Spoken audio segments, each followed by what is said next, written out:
Product not yet rated.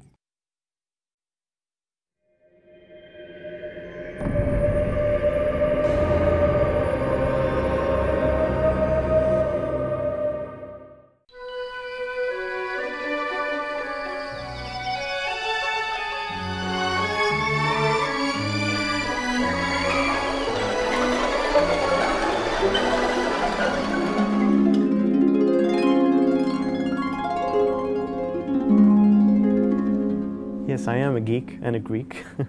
I would say I'm a hidden geek. I am a complete geek. Well, I don't think so. I like to keep up with the latest trends on the high streets. I suppose I am a bit of a geek. I've had the traditional geek bringing up. I had a chemistry set at the age of 7. Tim Rance is a very big geek, yeah, but I mean, we can sort of make exceptions for some people. Attention to all sorts of very obscure technical details that bores everybody stupid.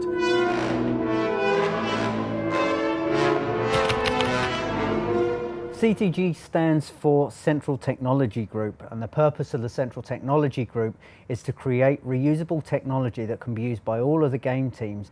If I asked you to build a house and presented you with a big pile of rocks and trees and concrete and so on, the first thing you'd probably ask me for would be the right tools.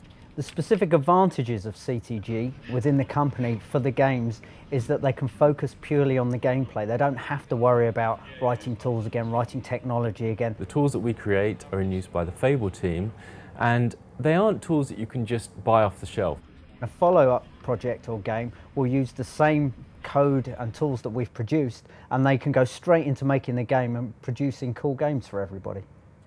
Currently I'm working on a spline tool. That means splines are basically curves, so I'm trying to make a tool to help people put things on curves. Lionhead has been making these tools and games for the past 10 years, and to celebrate our anniversary, a big fancy dress party was planned. I've taken 2 days off to build my costume, which is Pyramid Head from Silent Hill.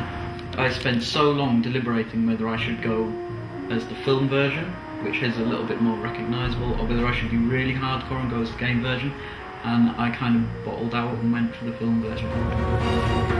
4 hours in, and I don't seem to be getting anywhere really, but I might need to go for a little sit down. One of the things that's a real struggle for game developers is fitting all of those assets into memory and onto the DVDs. What we've done is develop some compression routines that squashes down the data so that it will fit in the available memory, and we've done this with animations which take up huge amounts of memory uncompressed. We've done it with textures, which are the sort of beautiful pictures that go onto the meshes that we create.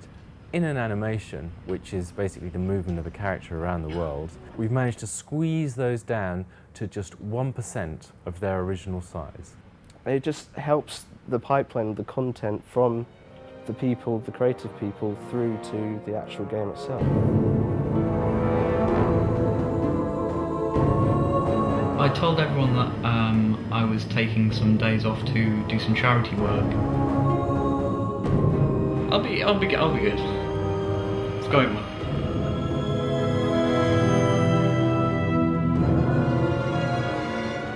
In Lionhead, as we are focused on creating games which cost tens of millions of dollars, sometimes it's great to be able to have a small group of people who can actually spend some time that's not directly on the main game development, and instead can research a bit of blue sky thinking. One example of that is we thought that it'd be very interesting to look at new types of combat. We wanted to experiment with something that really brought the drama out of combat.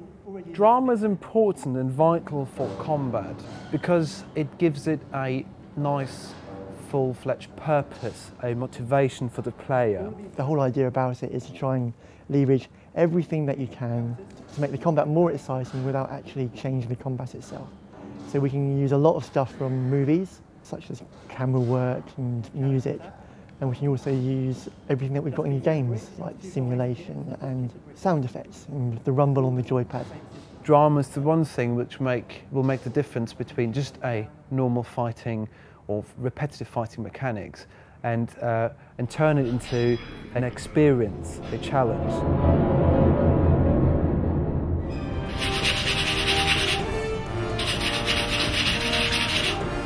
apart from running out of paint and finding out that this is coming off all over me and my clothes, well, I'm a little bit behind, but I'll just work through the night again. There's a whole range of things that have gone into Fable 2 to help the production of Fable 2 and the game itself. The fog adds a certain sense of atmosphere. Pete thought it was a good idea to actually get a fog machine in.